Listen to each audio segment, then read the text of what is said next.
could accept the fact that this city is headed for a disaster of biblical proportion. Well, what do you mean, biblical? What he means is Old Testament, Mr. Yes. Mayor. Real wrath of God type stuff. Exactly. Fire and brimstone coming down from the skies. Rivers and seas boiling. 40 years of darkness, earthquakes, volcanoes. The dead rising from the grave. Human sacrifice, dogs and cats living together. Mass hysteria.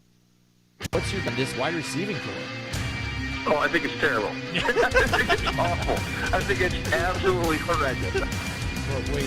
Wait a second. There's a penalty on the play, and I'm like, what? Get ready for 2 hours of hard-hitting football talk from two men in the know. It's Football on the Know with Jim and Joe. Joining us on the phone, we have NFL prospect and future XFL player Jeremiah Spicer. I don't know, man. I don't like to talk about myself like that, man. Yeah. I told him if the Raiders took it, Oliver, I was going to take him in the bathroom. He won twice. Here's the last time I checked, I am God, so slow your roll. Slow your roll down. What they say, it's not the X's and the O's, it's the Jimmies and the Joes.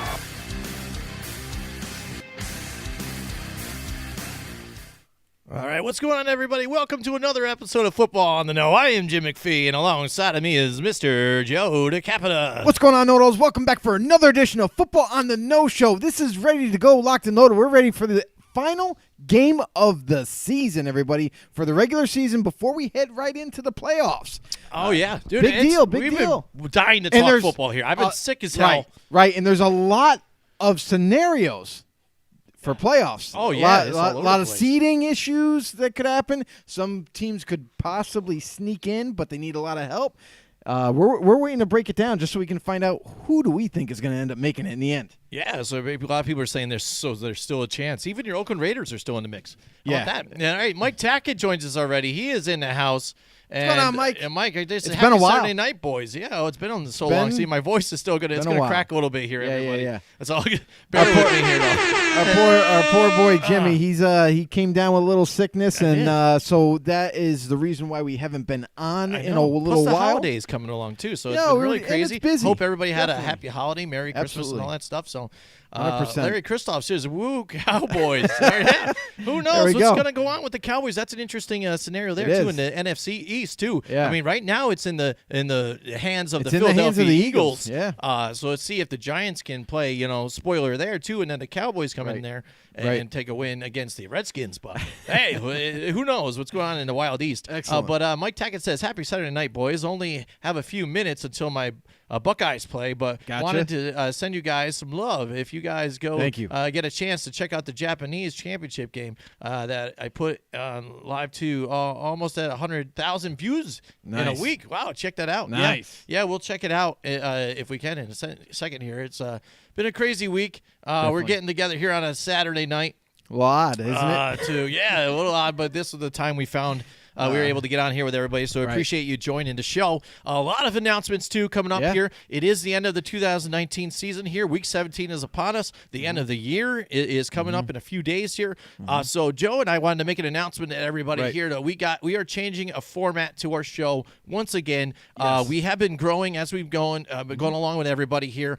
We started out as a podcast, then we moved on to like a Facebook Live show. Now we're streaming through Periscope and YouTube and all that business now. But we are changing our format once again coming up in 2020. So our next show in 2020 will be changing up. We will be doing live shows when we go onto location here and there, or which are here and there. But we will be just switching to live or to cut videos. We are going to just be making videos of segments we're going to be talking about, to which you guys can view those on YouTube, and we'll also share them to Facebook as well, Joe, right? Yeah, if they're lucky, we'll go on to Facebook. Yeah. So that's what we're just doing now here to try and beef up our YouTube presence here, and that way keep things short for everybody. So everybody who wants to check out our show doesn't have to watch the 2 hours and 2.5 2 hours of show. What we're going to do things that we we're going to do is we're going to break up our show a little bit more often. We're going to get a little bit more direct show and a lot shorter. So we're going to be looking to like the 20-30 minute range for each show. And that, in turn, is going to allow us to even post more often, more videos, so per week.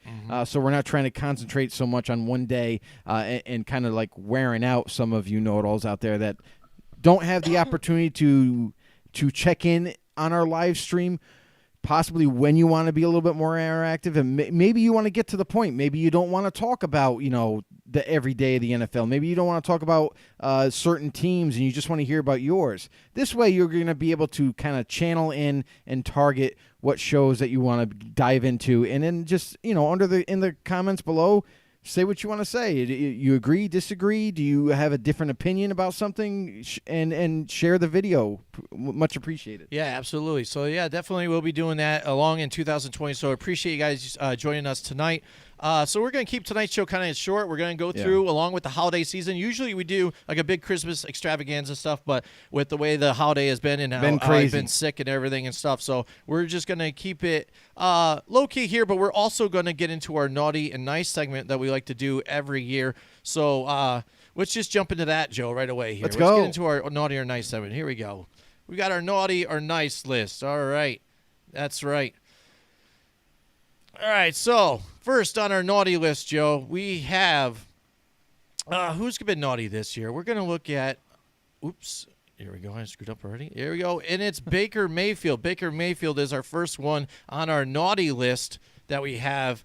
He just hasn't been playing up to par like he did his first season along with the NFL. Mm-hmm. Looked pretty good with Greg Williams as the head coach there. Got rid of their former coach and Hugh Jackson, and now Freddie Kitchens. They said, let's make him the now new head coach. He bonded with Baker, and with all the added weapons, we thought that Baker Mayfield would maybe take that step up. But last year, he ended up having 13 starts for 3,725 yards, 27 TDs, and 14 picks.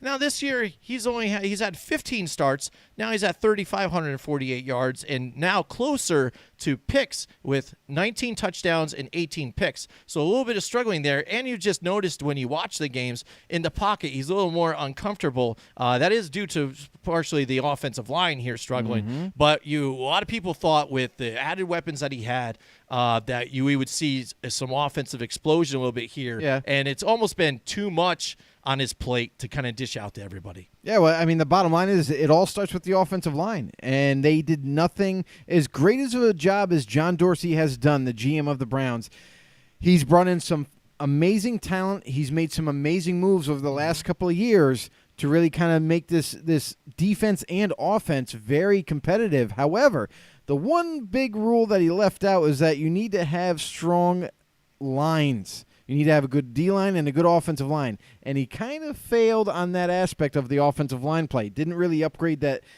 O-line to help protect his assets in Baker Mayfield and Nick Chubb. Nick Chubb went off this year. He was amazing, despite the poor offensive line play. But when it came to pass protecting for Baker Mayfield, giving him time, allowing the play to develop so he can deliver the ball down the field, he failed to do so. The offensive line did not play up to par, and there in turn we saw the struggles on the offense. Everybody starts pointing fingers. It's Freddie Kitchens' fault. No, Odell isn't doing his job. No, Baker Mayfield's failing.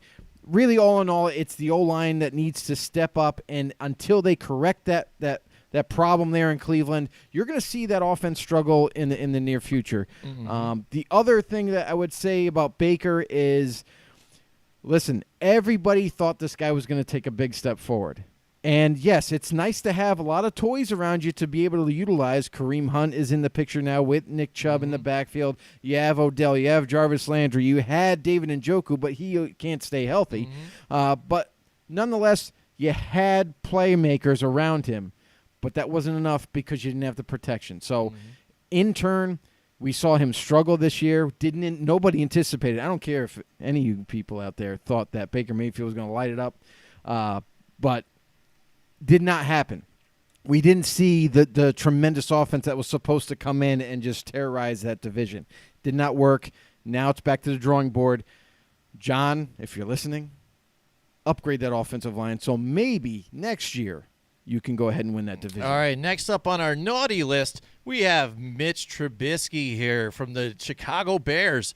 Again, this was a team where we wanted to see them take that next step. They had that nasty defense. Now under Chuck Pagano, though, so this could be partially some of the difference here with that team. Oh, definitely. But Mitch Trubisky, that's what all eyes were on him. Last year, he ended up getting 3,223 yards, 24 TDs, and 12 picks. Looked like he was trending upward, moving forward. Why they picked him here. Matt Nagy's offense running smoothly. You had Jordan Howard and you had Tariq Cohen here, mixing it up. You know, you get rid of Jordan Howard, you bring in some other guys, Mike Davis, and for me, a lot of it is even Matt Nagy's play calling. When you have an issue with, say, there's questions about a quarterback here and whether he can handle it, why are you putting all of the decisions or the plays in his hands? Multiple passing plays, not trying to utilize your running game, not getting Tariq Cohen involved enough here.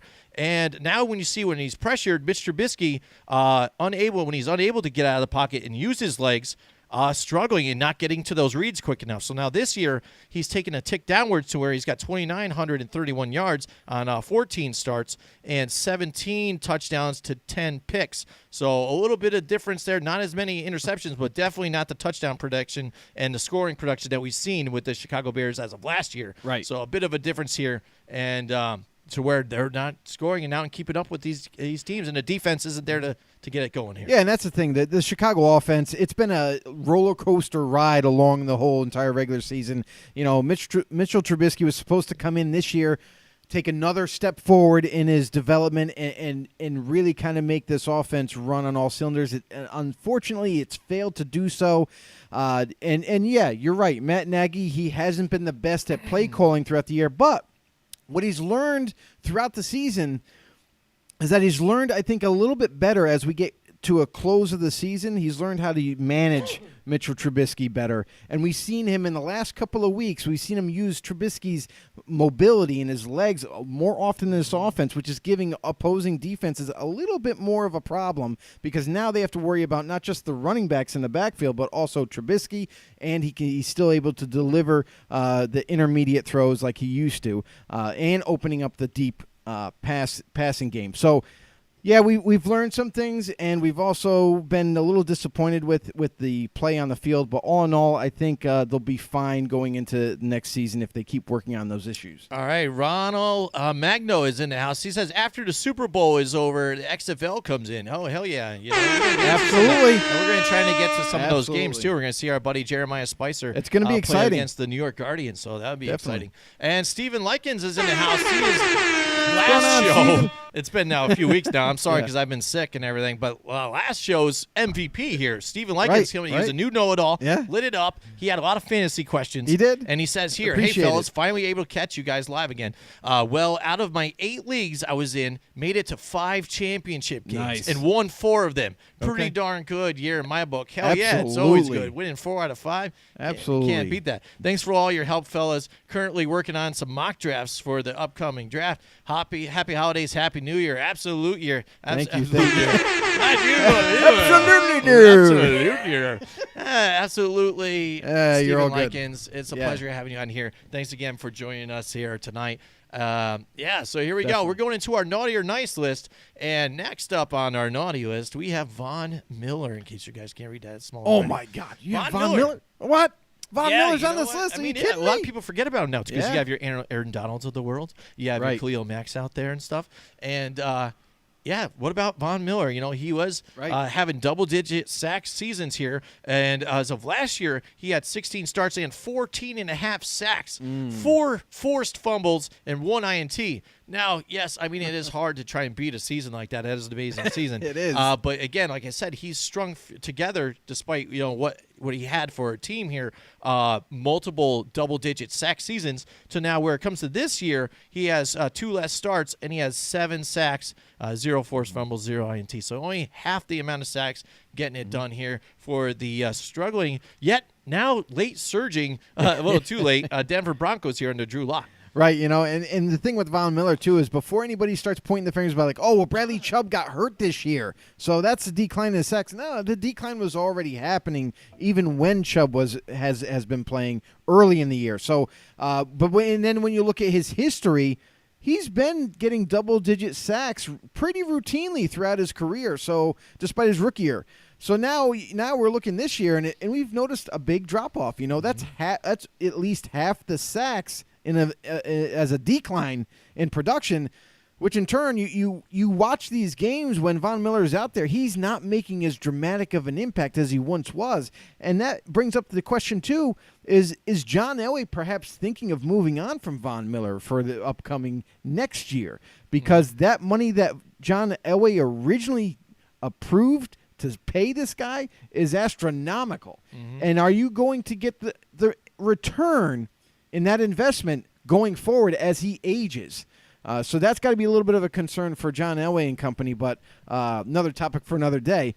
But yeah, we've seen the Broncos early on struggled big time, and now they're starting to surge, and it's because not just their defense, it's their offensive play with their young quarterbacks that are starting to ascend and play much better and in bigger roles. Absolutely. So, again, Von Miller is on our naughty list. We're doing naughty or nice here, what we do every holiday season here around Christmas time. And here's on the naughty list. We have LeVeon Bell here, in case you guys can't read that lettering there. It's LeVeon Bell is on the list.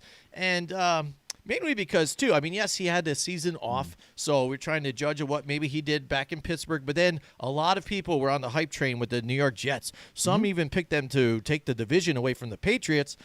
We were thinking, like, maybe they could make a nice little bit of run to be in the talks or in the hunt of the playoffs, possibly.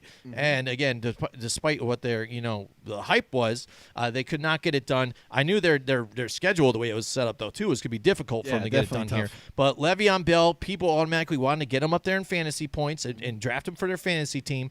Thought he was going to be a top rusher again. He's going to help this Jets team get to something.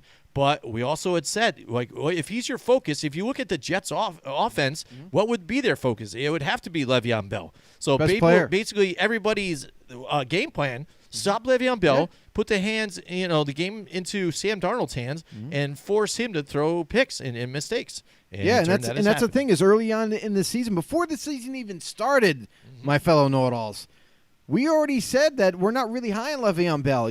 Despite everybody else like, oh, LeVeon Bell's coming back. He was the best in fantasy. I got to draft him in my first 2 rounds, no doubt. I told everybody that in my leagues, I was staying. He was one guy I was never going to draft because you got to look a little deeper than just the player. Because LeVeon Bell's been great, has always been seen as the best, if not top 3 running backs in the league. No, you can't even argue that. When he was playing for the Steelers, he was just on top-notch player. And then going to the Jets, listen, he's going from the Steelers to the Jets, one of the better offensive lines to one of the worst offensive lines. What do you think is going to happen when he's your biggest weapon, your biggest asset on your offense? Defenses, if they're smart, they're going to concentrate on just him, stopping him, taking him out of the game, and that's what they did all season long in terms. We saw that Le'Veon Bell was not the same guy because he wasn't allowed to be. He went from a better roster to a poorer roster, and it showed on the football field.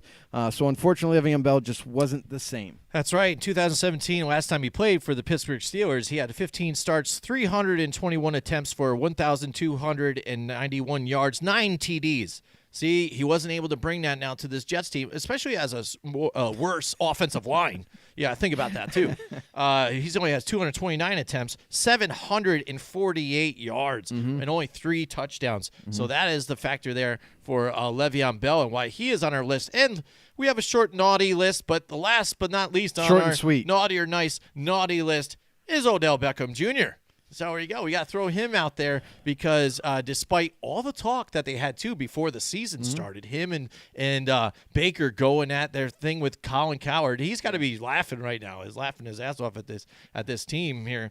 But look at it. He talks so much trash about the Giants and what they were doing, and they weren't using them right and yada, yada, this and that. With the Giants, last year with the Giants, he only had 12 starts and 1,052 yards and 3 touchdowns. Look at his production now this year.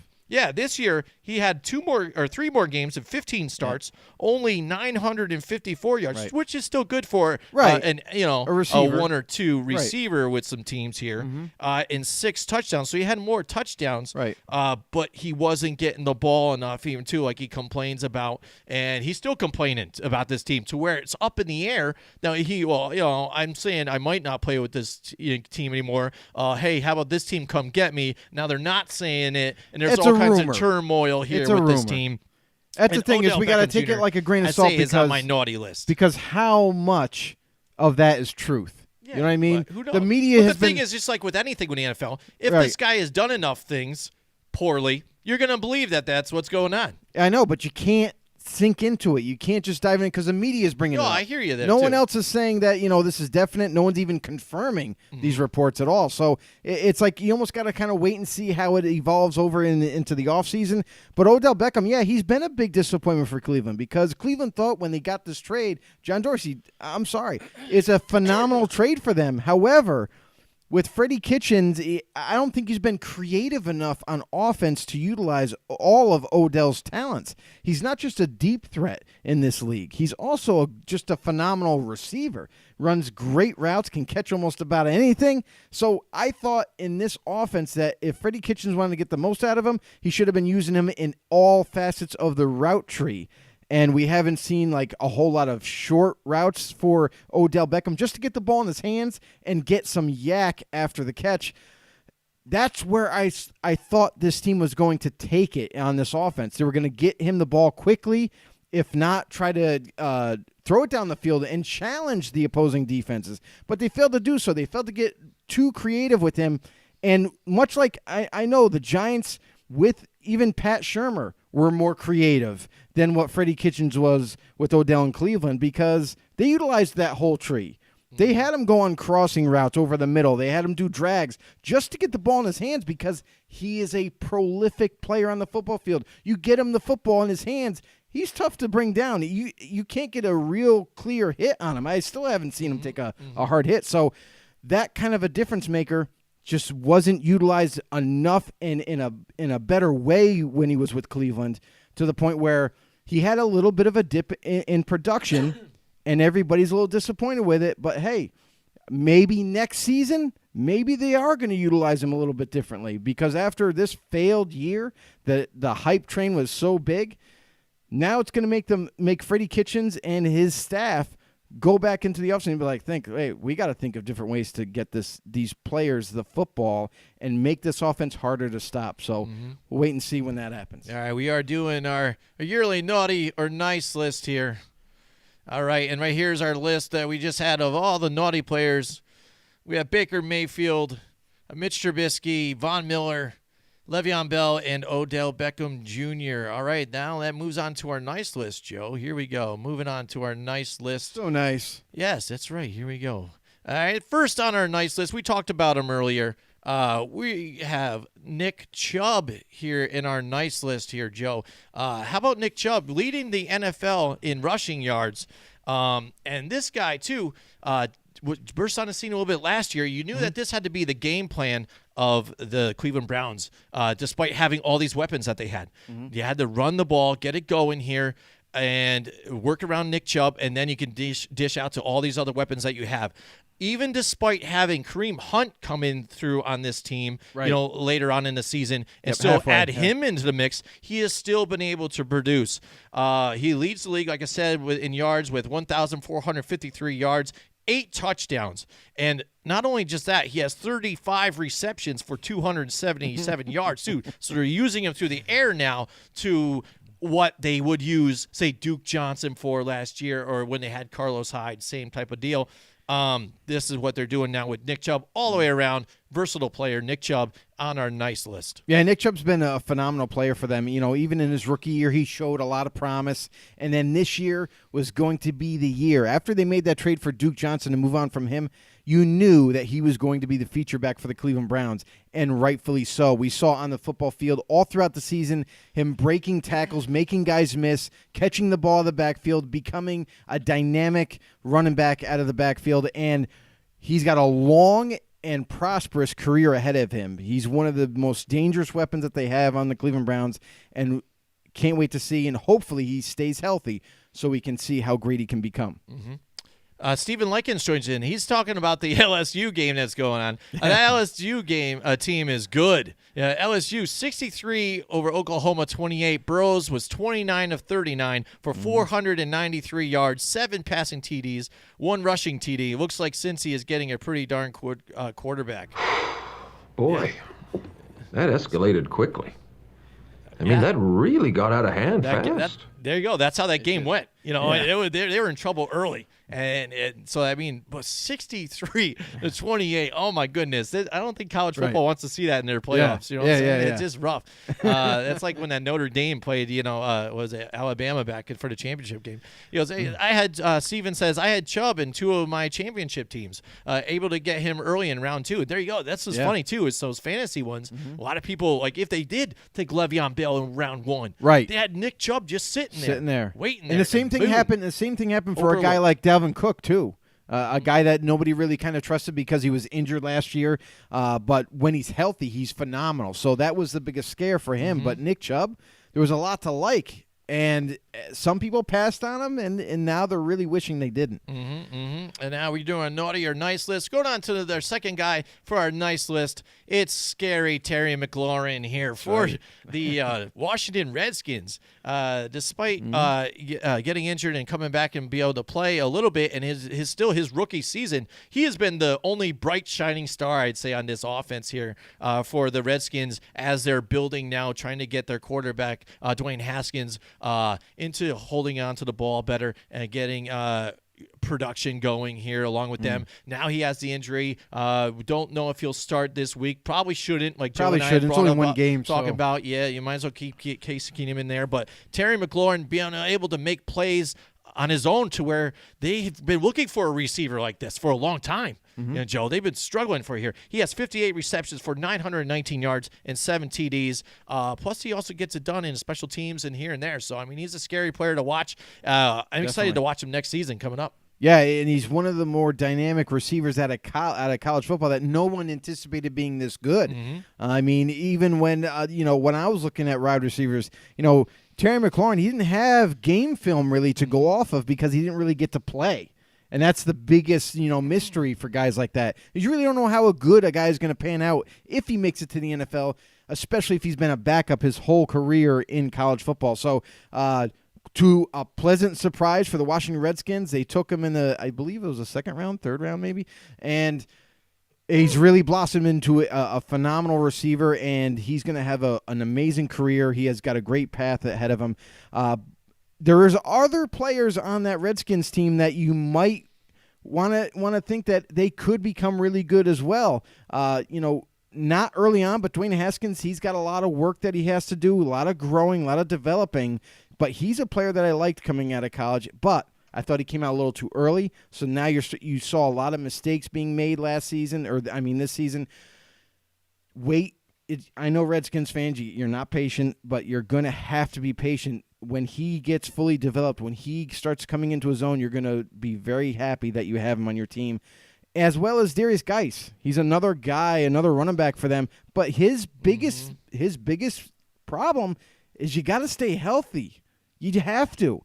If he can stay healthy, he's going to be another great back for the Redskins and for the NFL going forward.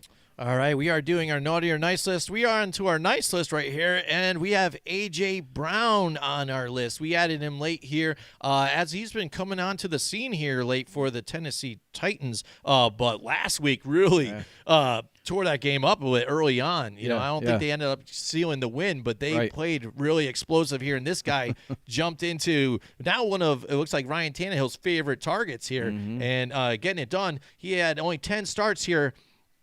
48 receptions, 927 yards on 10 starts, 7 TDs, and he has 60 rushing yards on 3 attempts. So 3 20-yard runs here for a touchdown, too. So, this guy is balling right now. Definitely. He's been an amazing player in college. He's been very productive in college football. And despite what a lot of people were saying about Ole Miss and it was A.J. Brown and DK Metcalf on the same team. Imagine this. the more productive receiver was A.J. Brown, but everybody was enamored by DK's physique and how big and strong he was and how he could jump up and how fast he was and make these difficult catches. But a lot of people overlooked A.J. Brown. A.J. Brown was a more precise route runner, has phenomenal hands, has some speed, has size. He has all the tools that you need in a complete receiver, and I was higher on A.J. Brown. A lot of you know-it-alls might not remember this, but during our draft segment, I liked A.J. Brown better than DK Metcalf myself. And A.J. Brown, to me, is putting a stronger body of work in just his rookie year. Stay tuned for the future. There you go. Stay tuned for more. And now we have next up on our nice list, it's Shaquille Barrett right here. Shaquille Barrett now with the Tampa Bay Buccaneers. Now doesn't get enough love. Doesn't get enough. Nope. You know, a lot of, again, people are just noticing this year. And that's the thing, though, because in the last 5 seasons that he's been with the Broncos, the most sacks he's had is 5.5 sacks. Usually they're only single digits. And that's part-time, everybody. That's just him coming off the bench once in a while. Gets us a chance here in Tampa Bay. Here now he has 16.5 sacks, 1 INT, and 6 forced fumbles. This guy is blowing up the scene here, playing lights out here. And did he get snubbed by the Pro Bowl here this year? No, Absolutely. Yes, Here's the thing is, and this is something that's a problem with the Pro Bowl is guys like Shaquille Barrett. He had a successful part-time career with the Broncos. He finally gets a start in Tampa Bay and kind of wreaks havoc on opposing quarterbacks and still doesn't get recognized and entered into on the first-time ballot for going into the Pro Bowl. This guy deserves to be in there. It's absolutely insane. It drives me absolutely nuts that there's players in this league that they deserve to be on the Pro Bowl team. They deserve to be selected to go to the Pro Bowl, and they're just overlooked. Because why? Because they're not a big name? Because everybody that votes, now I'm sorry, 30% of voting goes to fans, another 30% goes to players, and then another 30% goes to coaches and staff.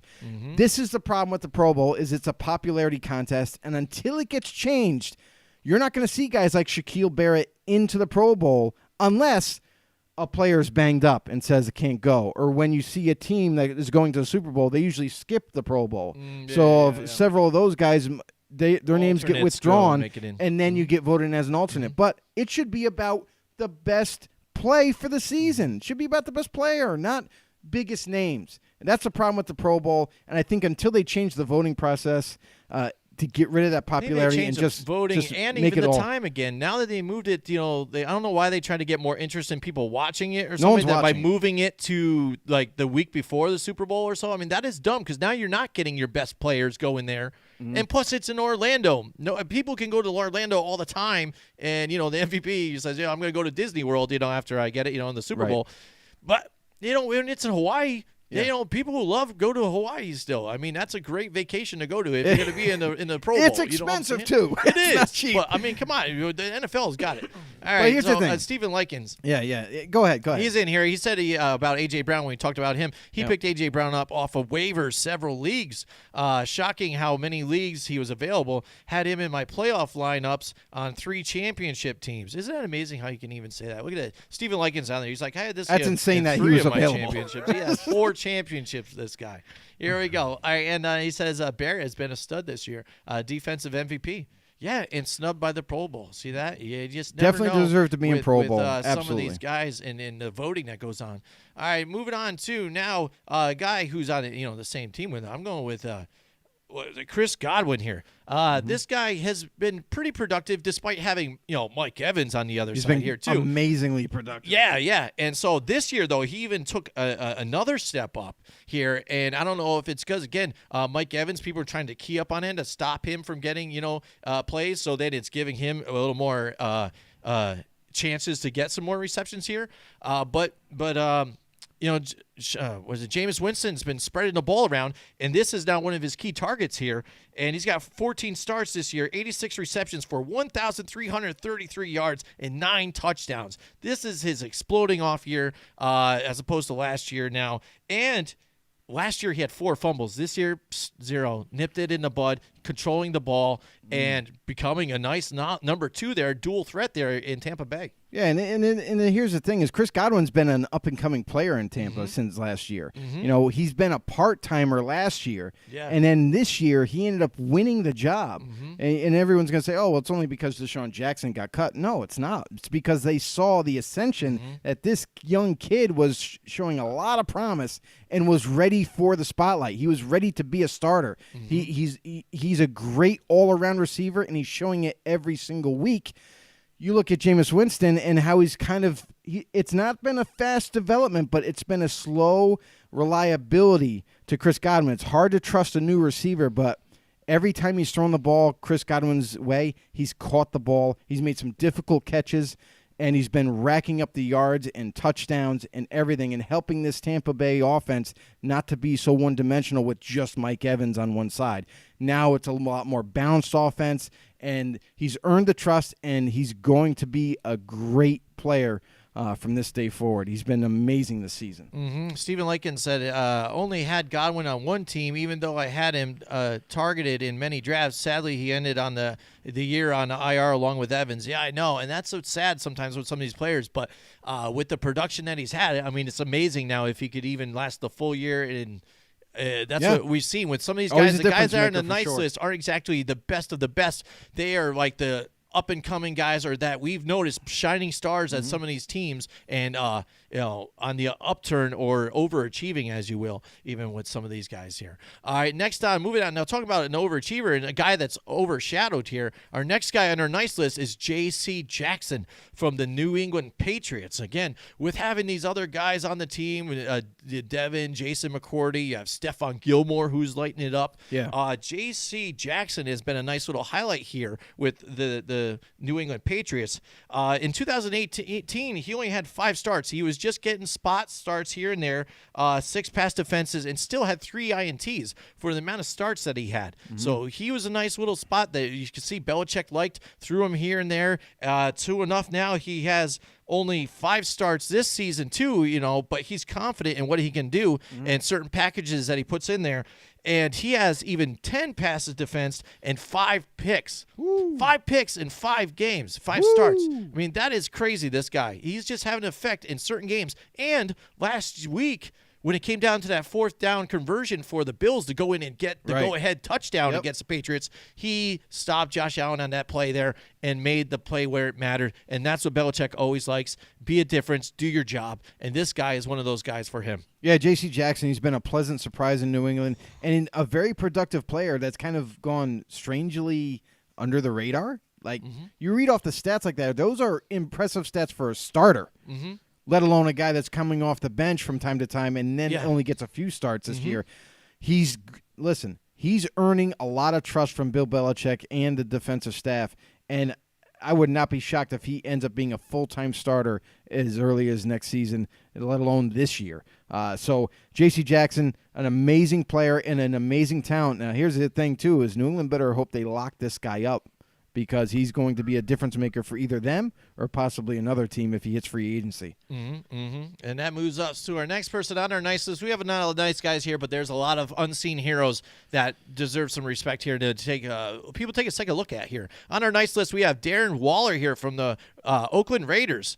All right, now the thing is with this guy, too, is overshadowed. 2 years with the Ravens, he did not get a lot of action there. He's getting spots here and there, spot starts, moving in and there. Now his second year with the Raiders, he has 15 starts, 84 receptions, 1,038 yards, and 3 TDs, and he is second amongst tight ends here under Travis Kelce, of course, here too, but above Zach Ertz, some of these other guys that are getting normal recognition here, and Darren Waller getting it done here as an offensive weapon now for the Oakland Raiders here, and he's been a pleasant surprise with the Oakland Raiders. A lot of people didn't even know this guy's name, didn't even know who he was. For the Ravens, he got added to the team, and I'm like, what are we going to do with Jared Cook's gone? So who's going to be the guy that fills in that role? They drafted Foster Moreau, who was also another tight end that was a pleasant surprise. But Waller comes in, and he won the job outright. And to a lot of people's surprise, really damn productive in his first year of ever starting. He was on, little backstory on him, he was on the Ravens practice squad. And because he was in out of the roster and practice and everything, he was heavily into drugs, unfortunately, and has now made a big turn in his life and is going on the straight and narrow and turning his life around and becoming a better person and a more positive person going forward. And in terms, we see that big, huge production on the football field. Like you said, second, in the ranking of tight ends, he's been absolutely amazing. It's a great story for him to come back and fight through what he's had to fight through. And he's one of the better tight ends in the league, believe it or not, in one season. Now, next on our nice list here, a guy. Now, you guys just heard his name probably this season. It's DJ Chark. I've been talking about this guy from last season, just hoping he was one of my guys that I was like an under the radar guy, hoping that he could do things because he has the explosibility here and the athleticism, all the tangibles you'd want. But the thing is, he had brick hands and could not get it done. So he could get open and get it past people, but then he just could not get it done. Yeah. Last year was totally abysmal. He had 11 games, only 14 receptions for 174 yards, and the drops were ridiculous. Right. This year, people know him now. Now he seems to be the number one target of Minshew. Minshew Mania is going wild, and DJ Chark is going wild with 64 receptions, 974 yards, and 8 TDs here. Now, people know who this guy is now, and it seems like he's fixed his catching problems here a little bit with the hands and less fumbles, too. So, DJ Chark, he's on our nice list, Joe. Yeah, definitely. DJ Chark, everybody was disappointed last season.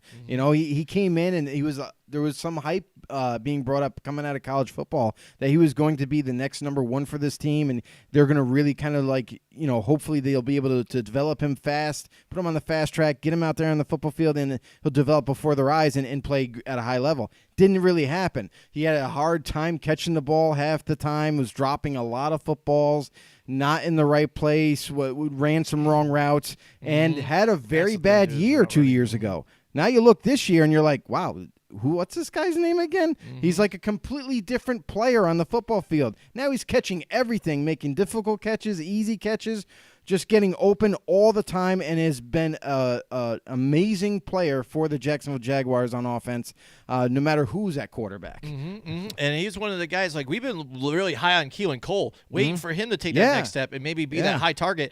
DJ Chark just moved in and said, I'm taking it here for myself and playing well for the Jacksonville Jaguars. Let's see what they do moving forward. Steven Likens comes in and says, what a nice surprise Waller was when we were talking about Waller. Should have been more of a focal point in some weeks, but what a solid year he had. Picked him up on the waiver wire, drafted him in another league, and it's a championship league. There you go. There you go. Boom. This guy is getting championships nonstop, and he's right on pace with what we're doing here, I guess. So we're liking this. All right, here we go. Right. And our last guy, we had a big nice list in our naughty or nice list here, but I have to throw this guy out there because he's one of my personal favorites that gets overlooked all the time. It's Chandler Jones. Because what everybody talks about, too, with the New England Patriots, these guys want money, or they get their star players and they cut them loose, and they don't do anything when they cut them loose. They did it to Richard Seymour. They've done it to Jamie Collins. Timeless others. Now you're seeing it even with Trey Flowers, not looking so good. But, Chandler Jones, he's been silently doing it. 2 years ago in 2017, this guy led the league in sacks again, and he had like a 13.5, 14 sacks, I think. So, and he was doing it then silently just because he's on Arizona. Nobody paid no mind again. Everybody's talking about, Von Miller again, or these other guys, Aaron Donald, what he's doing, Melvin Ingram, stuff like that. And again, this season, leading the league in sacks, 19 sacks, 8 forced fumbles. On an Arizona team that nobody gives two squats about. They're looking at Kyler Murray and what Kenyon Drake has been doing the last couple of weeks, too. Crazy. But Chandler Jones, side note on Kenyon Drake. Let me tell you. Cardinal fans, don't be surprised if you just met your new starter for the future. Oh, yeah, absolutely. Because David Johnson looks like he's getting phased out, and it's because of that salary. They're going to look to move him. And now they know they can trust Kenyon Drake. It looks like he'll be the starter next year. There you go. There's some news for everybody. And, but Chandler Jones, again, another one of those New England products here that come out and He's been playing it in Arizona and lighting it up still, and doesn't get a lot of recognition for what he does. And a lot of people saw him last week because last week he was busting through that line. In Arizona, they just destroyed Seattle. They were just wrecking them. Yeah. All right, here we go. Stephen Likens here, another silent player in DJ Chark, and picked him up in a trade during the season last year. Nice job. And Chandler Jones needs another partner to help him in AZ, especially since Suggs is gone. That would make him even more of a force. Yeah, definitely. Let's see That's what the they thing, can though, do too, there. is there's a reason why Terrell Suggs got moved on and got cut. It was because he wasn't producing. They brought him in there to be that that opposite side pass rush specialist, and he just never lived up to the hype that he had once in Baltimore with the Baltimore Ravens. Chandler Jones, he does need a partner, and I really think that the Cardinals are disheartened and can't believe that they didn't pull the trigger on re-signing. Marcus Golden, who went to the New York Giants. Now, if they re-sign him, imagine those two going at it, opposite sides. So they missed the boat on re-signing Marcus Golden, so I think that hurt them a little bit more. And now they're just going to have to find a new replacement in this year's draft. All right, so that's our naughty or nice list. Here we go. Let's take a look back at our naughty list again. There we go, is our naughty list. And here's our nice list. We had a lot of guys on a nice list, but I'm feeling really happy this holiday season. We're naughty or nice list. There we go. That's it for that. And Joe, now we're just going to bring up our in the know fact of the day. Here we go. I'm going to keep it to. Yes, I forgot to do that at first, but we're going to get into it here. I stayed with the Christmas vibe here, things like that. So here we go. The first time that a pro football game was played on Christmas came in 1971 with a pair of playoff games slated for the holiday. As many members of the Pro Football Hall of Fame will recall, they spent their Christmas that year competing in one of two divisional playoff games scheduled that day. So there you go, 1971, first Christmas game played, and they were two playoff games. Yeah, a little bit of holiday history for you. And that's our in the know fact of the day. All right, Joe. All right, so it's been exciting. We pleasure everybody on here watching us. We are streaming live through Facebook, Periscope, and YouTube right now. We made the announcement we will be switching up in the next coming up year. 2020. To just video clips. We're going to keep live shows to minimal here and there. If we go live on location, coming up with the playoffs, we'll do that. But we are going to be do short segment videos here, posted to YouTube, and we'll share them to our Facebook group and page. But we appreciate everybody and what they've been doing this season for us, and with all the extra love that everybody's been getting and new members. Along with that, we're going to go right into our headlines here. It's time for headlines, Joe,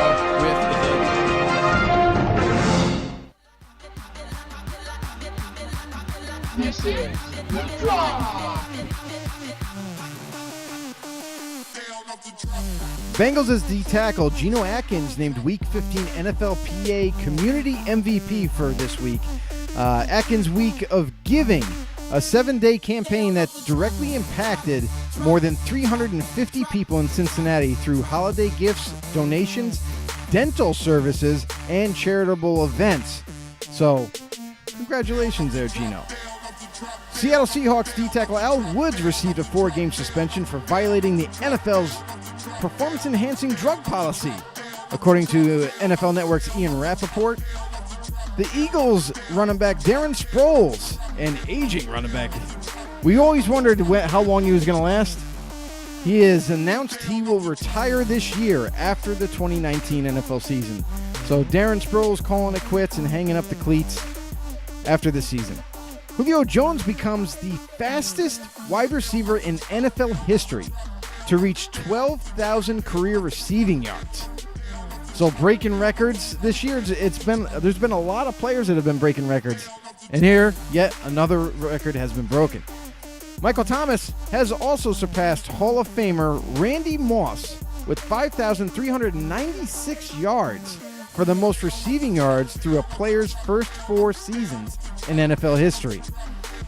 Seahawks running back Chris Carson has a fractured hip and will be out for the remainder of the season and into the playoffs. In a corresponding move, the Beast. That's right, Marshawn Lynch has re-signed with the Seattle Seahawks for Week 17 and into the playoffs. Let's see how much is left in the tank for the Beast.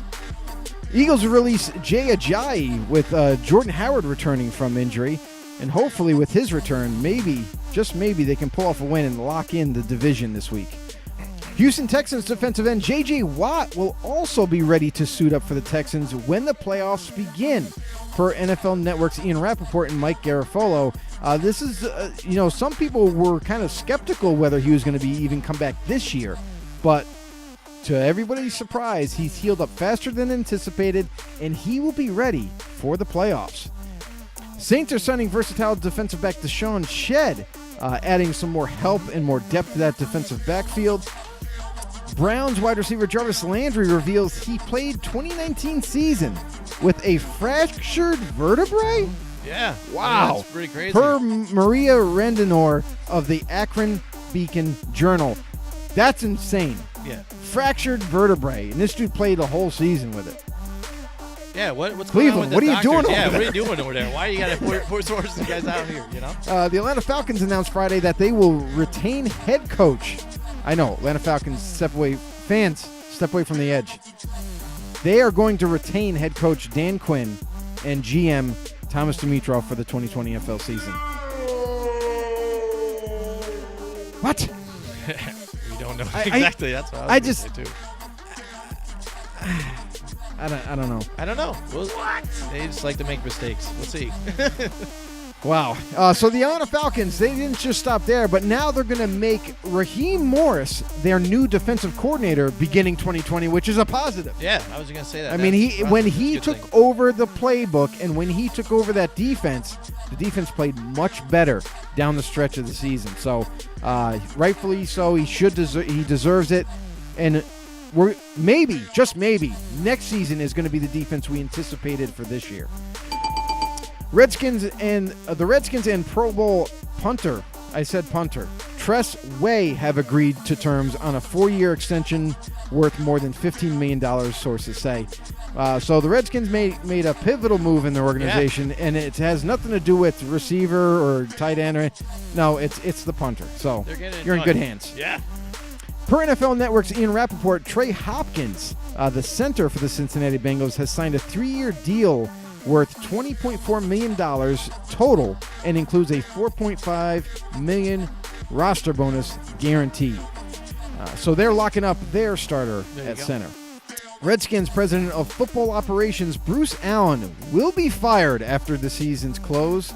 So goodbye, Bruce Allen, and the Redskins are on their way to cleaning house. And here we go. Moving forward. Hopefully see what happens. Adding some good pieces to build up that franchise. Well, I don't hope so. I'm a Giants fan. I hope they just stay where they're at. I know you don't want to. The Baltimore Ravens and cornerback Marcus Peters agreed to a 3-year contract extension with the team. And according to ESPN's Adam Schefter, the deal is worth $42 million with $32 million in guaranteed money. Holy crap. Yeah. That's $14 million a year, everybody, for a corner. Yeah. Wow. Yeah, yes, he's played better for the team, but wow. It's a lot of money. Yeah. Edge rusher Whitney Merciless and the Houston Texans have agreed on a 4-year contract extension, the team announced. Aaron Wilson of the Houston Chronicle reported the deal is worth $54 million, including $24.5 million in guarantees, locking up the edge rusher for the next 4 years, and he's about to turn 30. Mm-hmm. So will this deal kind of bite Houston? Maybe not next year, the year after, see. Though. We'll have to wait and see. Mm-hmm. How long he can beat out Father Time. So there it is, everybody. There you have it, the drop. Yeah, all right. Sweet. All right. Yeah, there you go. There's our updates, our news and updates with the drop. All right, man. Yeah. So I want to welcome everybody back. It's been a few weeks. I've been sick. I got bronchitis. I don't know if I had bronchitis, but I mean, I've definitely had I had a real bad fever and everything, but I'm back. The sweats are gone, but my voice is a little screwy, so bear with us. Thanks, everybody, for joining with us. And we are keeping tonight's show fairly quick. Joe has something to get to, too, but we wanted to definitely chime in with everybody before the year ends. Mm-hmm. And we do our weekly picks here, and our competition here. Yeah. And right now, looking at the standings here, I took a little bit of a lead on Joe in the last couple weeks here. I nailed 2 more last week on him, so now I have a 4-game lead here in the picks competition. Nice. So this is going to be a tough week here coming up with Week 17 moving forward. And with that, oh brings us down to just look again what we're playing for. This thing full of alcohol. The loser is going to drink. There we go. Thank you, Steven, that I'm feeling better. Thank you for the best wishes here. And maybe Joe will be drinking this. Who knows, again, Hopefully. for consecutive seasons. But if not, I'll be happy to do it, too. Maybe that'll make me feel better. But here we go. There we go. It's Joe, hit us up with some music here. Let's get us going here. You got something here? Let's get into the competition here in Week 17 picks. I'm going to get my list down. Here we go. First game. Oh, everybody's playing on Sunday. Everybody's playing tomorrow here, Joe. This is why we decided to do the show, too. Everybody's playing tomorrow. No late games. We got the New York Jets going against the Buffalo Bills at home. Yeah, New York Jets and Buffalo Bills. It's in Buffalo. Circle the wagons, Bills Mafia, because the Jets are coming to town. But here's the thing. The Bills have kind of they've been a little bit of a weird team. We already know that they have a stout defense, and their offense is kind of coming along now that they have some weapons that Josh Allen can throw to. But still, Josh Allen is struggling once in a while when he's facing harder defenses, and he definitely needs to step up if he plans on the Bills not only going into the playoffs, but getting farther into the playoffs. This is a game that you have to have this week. You have to pull off a win. This is a team that everybody's expecting you to win. So I'm going to go with the Bills at home. You got to win this. I'm going to agree with you here, too. Again, I'm looking at the two teams together. Jets has been able to play spoiler for a few other teams here. They rely on their defense a lot, too, as well. Buffalo, I think, has a better defense here. Josh Allen, I think, can mix it up here with Devin Singletary there, getting it going here with the running game. I'm liking the Buffalo Bills at home as well. So does Steven Lickens. And the other thing about this game, too, is that, Jamal Adams has been out the last couple of weeks. So I kind of expect him to maybe come back for the final game, which is going to put a damper on this Bills offense. He's absolutely a difference maker. But nonetheless, Bills overall, it's a team game. They got to push through. They got to get this W. Cleveland goes into Cincinnati. Cincinnati looks like they're going to turn the money. Give me the bliss. He says here, Bills, LOL. Nice. Here we go.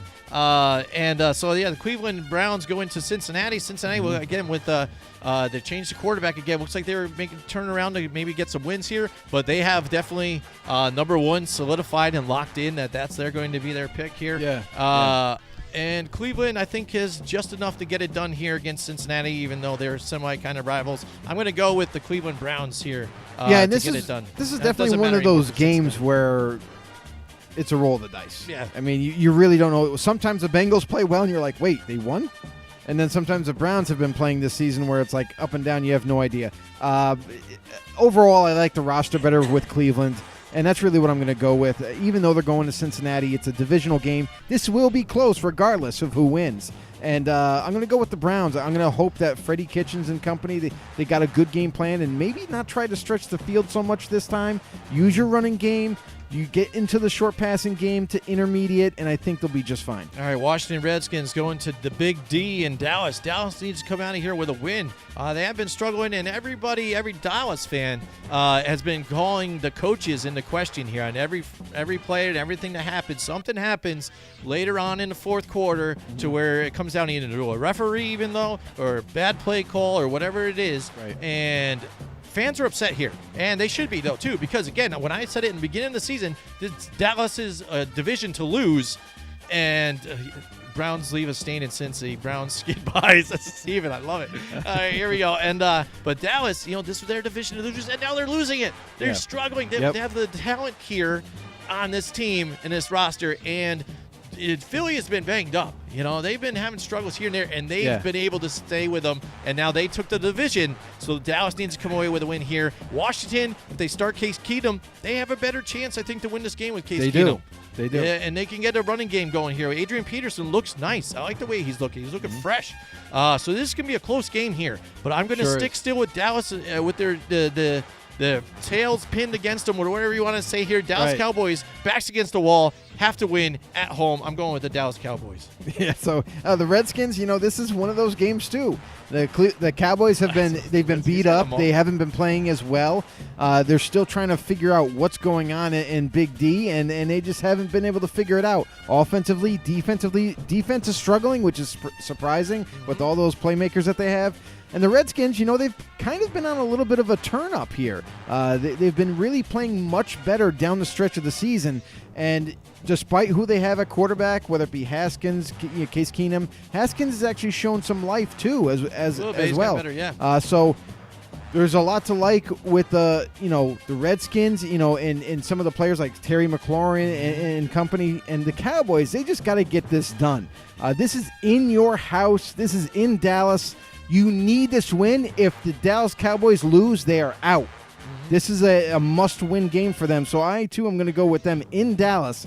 I'm going to say the Cowboys, end up getting the win. And what's funny is because last week I'd said it to a couple friends before this game, the last week's game, that it's going to come down to possibly that maybe Jason Witten would have to be their star receiver in this game. And last year he was, and that was pretty pitiful. When you're relying on a guy who has been retired and came back to be your tight end who shouldn't even be there, as your main target, you got issues here. You got to get them straight here for Dallas and get it going here. Gotcha. All right, here we go. The Green Bay Packers now come off a big win against the Minnesota Vikings at Monday Night Football.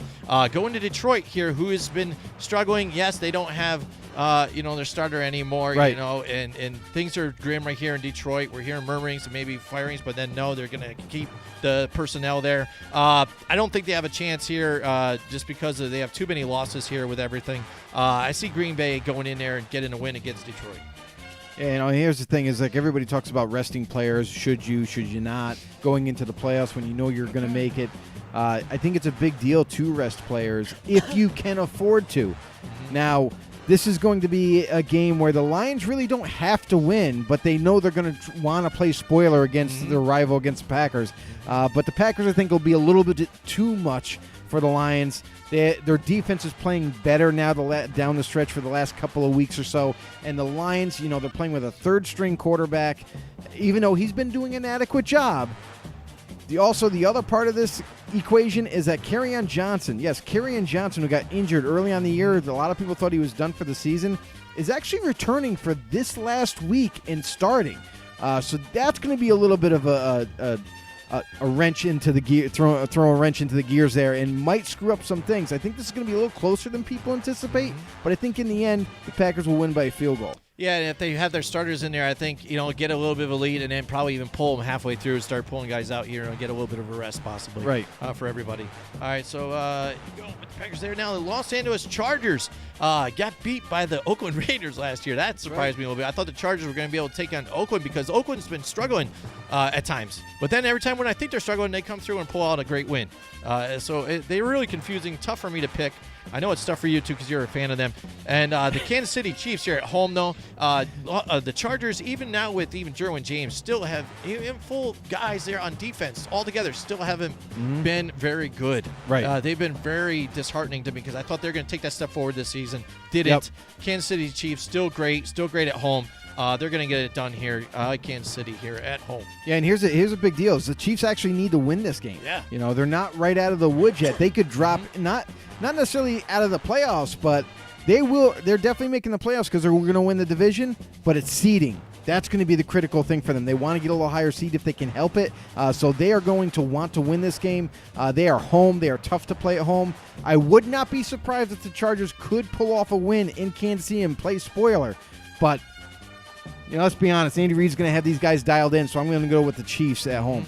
And it's tough, too, because Phillip Rivers is like third or fourth right now in this season in passing yards, but he's also second in turnovers, so that's big for the Los Angeles Chargers. Stephen Likens says pack of Wolves over the Motor City Kitties, keeping that top 3 pick. There you go. He's got a lot of them tonight. All right, so you're going with the Chiefs here. And we've got the Chicago Bears now going into Minnesota. Minnesota coming off that tough loss here in Monday night. I think they bounce back against a Chicago team, again, that hasn't been the same. Although last week they pulled out a nice win to really hurt chances for the Cowboys and stuff. So, yeah, what is up with that? How did the Bears beat the Cowboys right now? I don't know. Mitch had the magic. Mitch had the magic, I guess. And here we go. So Minnesota, though, I say they bounce back here at home. They play well at home. I'm like the Vikings. Yeah, and I'm going to go with the same thing. Minnesota Vikings all the way. The Bears are really not playing for anything other than maybe trying to knock them down an extra seed or something. But the Bears, let's be honest, they are going into the offseason and they got some things to hash out. The Minnesota Vikings, they got to be pretty pissed off after losing against a rival last week They're not going to want to do the same thing this week. They're going to come back hungry. They're at home yet again, and they're going to want to make a statement going into the playoffs. Absolutely. Now the Philadelphia Eagles going into the New York Giants. The Giants played surprisingly well for me with Daniel Jones back in there coming off the injury. But you got to look at the way the secondary has been playing. They really exposed Landon Collins for how bad he is in man coverage. And I've talked about that as a Giants fan for years. And he got spoiled on it last week. Yeah. And so the Giants here coming in. Philadelphia, they're struggling on wide receivers, banged up here and there. Carson Wentz looked a little better last week. But going to New York, this is going to be a tough game, I think, for these two teams. Definitely is. Saquon Barkley, will they stick with the Saquon Barkley plan that they should have been doing? He needs to be your focal point for the Giants. Run the football, get it going, and pull out a win here. Giants at home. I don't know so much. I'm still going to lean towards the Philadelphia Eagles on this one just because, again, under this coaching staff, I don't trust Pat Shurmur.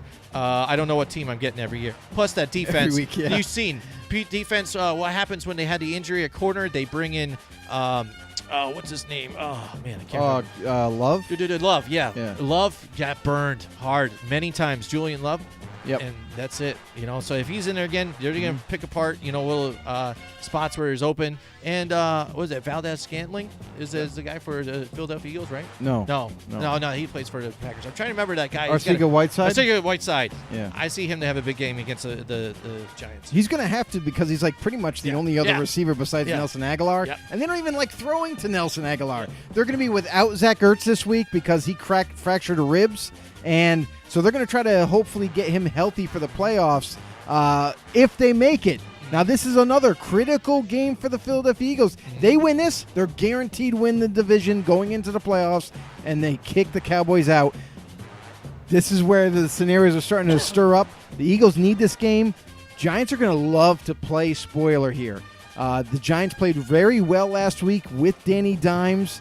And hopefully they can do the same, but they got to stick with that same formula like they did last week. Feed the ball to Saquon Barkley. Don't do too much in the passing game, and then rely on your weapons when you need to. Giants are at home, which is going to be great for the New York Giants. Philadelphia Eagles are coming in there hoping to escape with a win, but I think that it's going to be very tough. This game could go either way. I'm going to stick with the home team here. I'm going to go with the G-Men.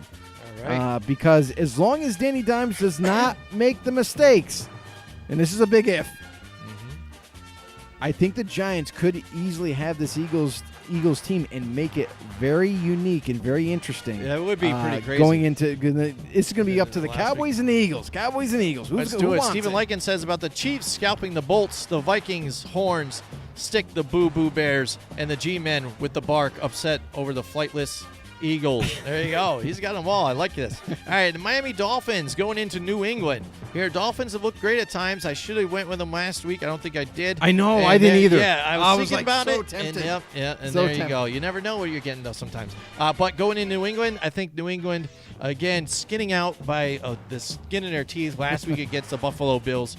I like New England to bounce back here at home. They're not going to lose to Miami at home.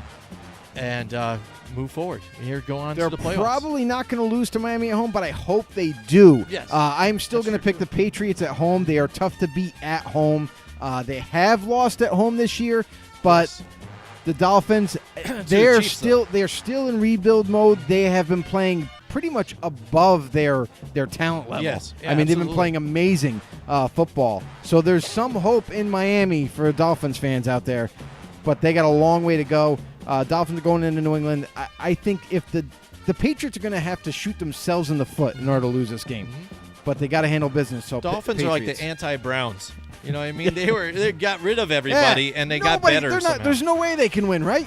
No, they've surprised us. There you go. Now, this could be a tough one here. The Atlanta Falcons here with Dan Quinn holding on here, going against the Tampa Bay Buccaneers, who it's pretty crazy. Their two wide receivers are getting over 1,000 yards just about. Yep. Jameis Winston leading the league in passing yardage, but he's also leading in turnovers. So this is a weird team here. Shaq. Yeah, you never know. Yeah. With neither one of these. Yeah. It's nuts. Shaq Barrett there doing what he does in Tampa Bay. Tampa Bay at home, they could come out with a win Tampa here. is home. But That's big. But Atlanta, they've been playing well, too, as of late, too. So this is tough. Can Matty Ice get it done in warm Tampa Bay here? Or will Jameis Winston light it up for multiple touchdowns again? Yeah. I'm not so sure. This is a tough game for me to pick. But I'm going to lean towards just better experience, better quarterback, which I think is Matty Ice here. I'm going to go with the Atlanta Falcons, even though I could be making a big mistake. Yeah, you never know. You never know. Tampa Bay always shoots me in the foot, so whatever. This game could really go any way. It could go heavily one-sided or heavily the other side. Either way, he's going with the Falcons. I got to make up some ground, so I'm going to go with the Buccaneers in this one. Jameis Winston, I'm going to say he's going to throw 3 interceptions and 5 touchdowns. 5 touchdowns. Because this is what he does every week. He throws 4 to 5 touchdowns, but he throws 3 to 4 picks. It's insane. I don't understand the math, but apparently this is all working out for the Buccaneers offense, and they end up getting some wins out of it. But hopefully they get another one. There you go. And Stephen Likens here, he says something fishy in New England. Pats throw back the fish. Pats win. Boom. Stephen Likens has got them all, baby. He's got them all out here. He's got a line for them all. All right, Atlanta Falcons. Joe goes with Tampa. We have the New Orleans Saints going into the Carolina Panthers. Panthers are in disarray. They can't find a quarterback. They're probably going to move on from Cam Newton. Ron Rivera's out. Hopefully he becomes a coach for the Giants. I'm hoping. He will. I'll tell you this. Ron Rivera, mark my words, in the next 24 hours after the Sunday's games are done, he will have a head coaching job signed and delivered. Boom. There you go. We'll see what happens with that. But New Orleans Saints looking good. They are a playoff contender here, possible Super Bowl contender. I like them to get the win here against Carolina. I agree. I mean, I'm not even going to say. There's not really too much you can say about this. Carolina Panthers have been struggling as of late.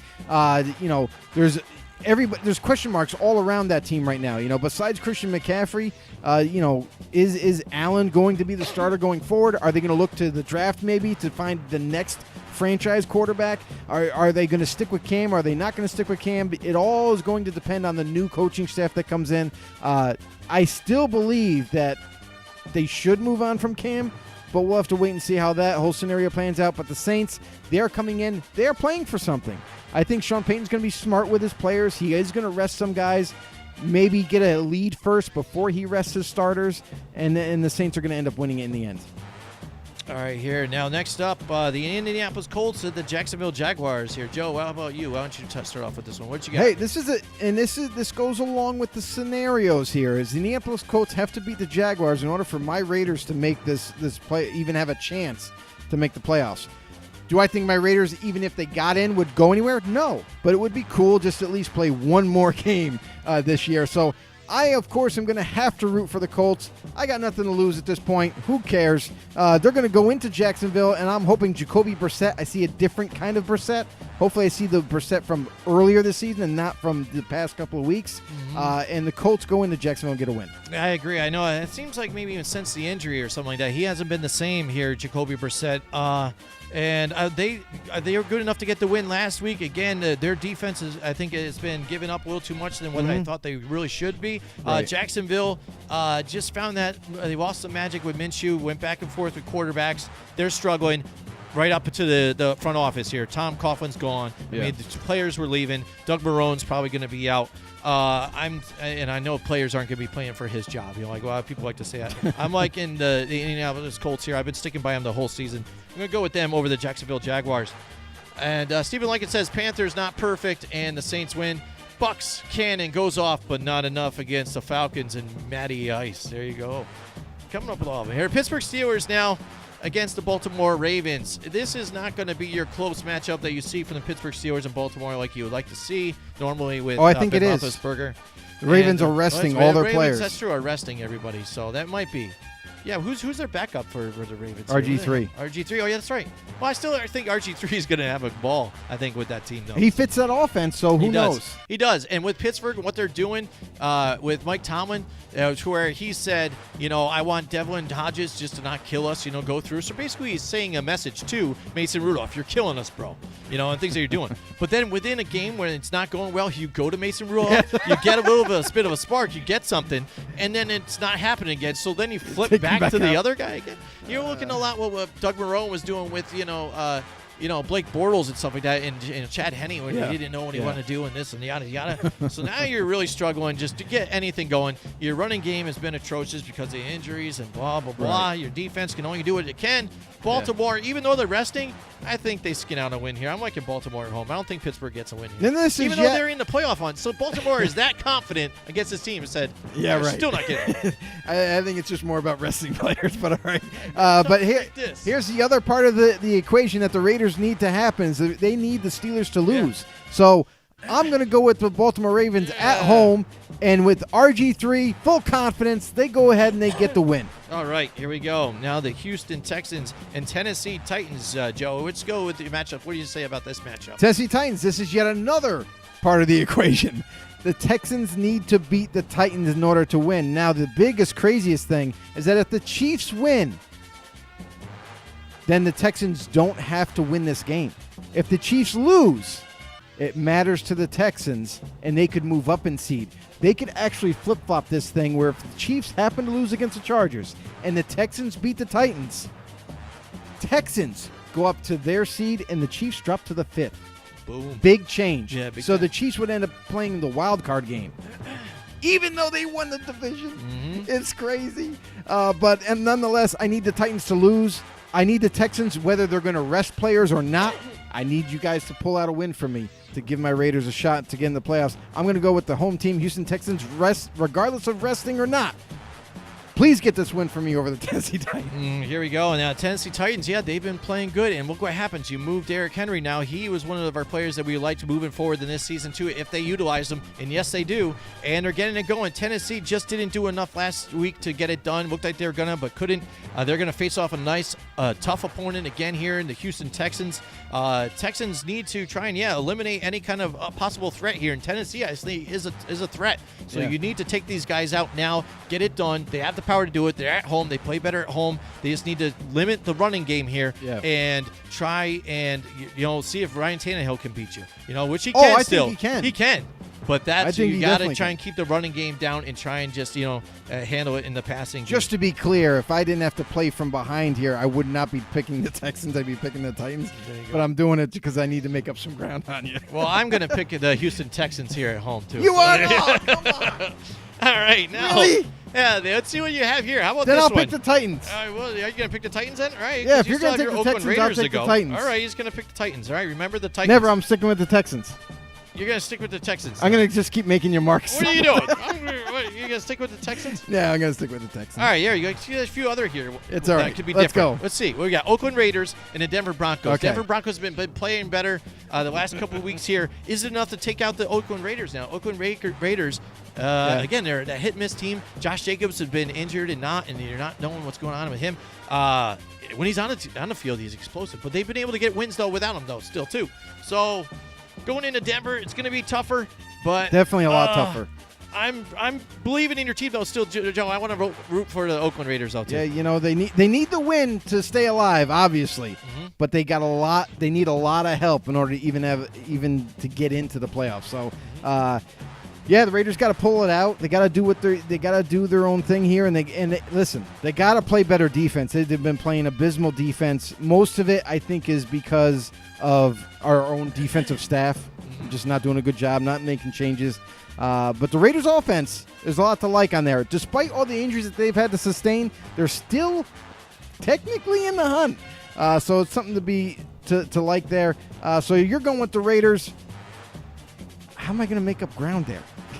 I don't want to pick the Broncos. You could not pick the Broncos, and then in the next couple, just pick. How many do I have different than you right now? You have 2 different. 2 different? Wow. So you have 2 more. If you win them all, you tie. We're tied. Okay. And then we can do what? You want to do rock, paper, scissors for the win? No. If we're tied? We're not doing that. What are we going to do We're going to wrestle on live on TV. Arm wrestle? No, wrestle. Oh, wrestle. All right. We'll have to get it done. But anyway, going back to Raiders-Broncos game, I am going to go... I'm going to go Broncos. You're just going to go Broncos on this, you sure? Okay. I think so. No, I'm going to go Raiders. All right, he's going to go Raiders here. Because I need it. I don't care. He's going to go here. I don't care. We're going for the playoffs. I'm going to make it... Let's check in with Steven Likens. He's been lighting up some stuff here. He says Colts equestrian team jumps all over the sleeping Jags. Yeah, there you go. And quote the Raven, nevermore with the Steelers offense and the restless pull of the win. Steelers eat Raven or Crow. There you go. He's got them all. Titanic Titans run into the J.J. Watt iceberg. Texans win. And the Broncos buck the Raiders at home in a close one. There you go. Just Stephen Likens getting it done on the nice one-liners here. All right, here we got 2 more here. So I'm just going to give you – I'm going to jump ahead so then you can choose whether you want to go with me or not on this. Okay. Arizona going into the Rams. Arizona played a lot better last week. The Cardinals we saw Chandler Jones doing what he does here. Yeah. Kyler Murray able to get it done. He gets injured and leaves the game, but they're still able to get that win there for them. Looked really good. Kenyon Drake, great running too as well, getting it going. So maybe this is what we have to see in the future for the Arizona Cardinals. And now this looks maybe a little different. If they can still do the same thing here, this LA Rams team isn't the same as they've been here. They've been struggling. So I'm going to go stick with the Rams, though, because they're at home. Okay. I'm going to go with the Rams. Do you want the Arizona Cardinals? I do want the Arizona Cardinals. I need something different to happen here. So, yeah, I'm going to go with the Cardinals. Hopefully they can figure out some things. And maybe the Rams, even though it's the last week of the season, Cardinals are going to want to beat the Rams. So it's a division rival. They're definitely going to want this one. Just go end it on a good note and get a W against a rival. There you go. And the last one, last but not least, Joe, the San Francisco 49ers go into Seattle in the 12th man. The Seattle Seahawks. It is still a Sunday game, and it's not Sunday night or whatever. I'm still going to say it's still Sunday night game. Keep the music going. It's the last game. Yeah. That is the night game. It is. Yes. No, but it's 7:20. It's 4:25 though. It's at. So there is no 8:20. The Niners and Seahawks. My sheet says 8. That's because it's a schedule change, bro. They flexed it. Oh, they flexed it. Okay. All right then. Well, all right. Just go with me next time. Just roll with it. We'll roll with it, baby. Let's just do it. All right, going into Seattle, but Seattle, they're struggling right now. They had to go and get Marshawn Lynch here, and they had to. The beast is back, baby. Turbin, they had to bring him onto it. I think Seattle's too banged up here. They're not going to be able to get it done. They barely edged out San Francisco last time. I don't think they're going to be able to do it this time. I like the San Francisco 49ers. Okay, well, that leads me to pick the Seattle Seahawks because I need it. For the tie. For the tie. And who knows? Maybe I'll change a couple things prior to Sunday. Who knows? Anyway, that's what we're going to go with. Seattle Seahawks going to go with Russell Wilson. And Marshawn Lynch is back. Maybe, just maybe, he can power through the D-line of the 49ers. But it's going to be a great game. I'm so happy they flexed this to the night game. And this is going to be another great game that we potentially could see in the playoffs, regardless of who wins. Definitely. Here, Stephen Likens says Rams holding the cup after this one. Let's go. Beat the 52 Cards. There you go. All right. Here's our standings right now. I have a 4-game lead on Joe. He's matched it up here. Maybe he'll change it and text me before the games, but if we keep it at that, and Joe gets all 4 of these ones right, it's going to be a tie. I'm closing up shop. I'm leaving. You know what? If it's a tie, I was thinking about this. Maybe we should get one of our know-it-alls, or somebody to record us. We will go, how about to like Dave & Buster's and something, and we do the pass competition thing. Or whatever, we got to throw. How about that? That's I don't know, something else. How about the Rock'em Sock'em robots then? Something else, something That's fun. always broken. Yeah, it's true, too. I don't know. What do you guys think? If it's a tie, what do you think we should do? Throw out there in the comments. Put in the comments. Throw it even tweet it to us if you want to. Make sure you share our show. We appreciate all the support, know-it-alls. It's been a pleasure. Yet another phenomenal end of a regular season. We can't wait to talk more football with you going into the playoffs, scenarios, what could happen, what might happen. And make sure you go ahead. If you haven't already done so, please go to YouTube. Subscribe to us on YouTube. Help us grow as a football family there. If you're new know-it-all and you don't really do YouTube, you go ahead and become a member on Facebook as well. Yeah. And you want to follow us all the updated NFL news and content that we have on Twitter at FB_no. Go ahead. Search us up, Football on the No Show. All right, Become a member. It's going to be a great week, Week 17. A lot lies in this and a lot lies with our competition here. Thank you for joining us. Stephen Likens, it's a pleasure. All the rest of our know-it-alls that chimed in with us tonight. Thank you so know-it-alls. much. And we will see you in a week or so next year, 2020. Thanks a lot. Join us next week from 8 till 10 Wednesday night for more Football on the No with Jim and Joe.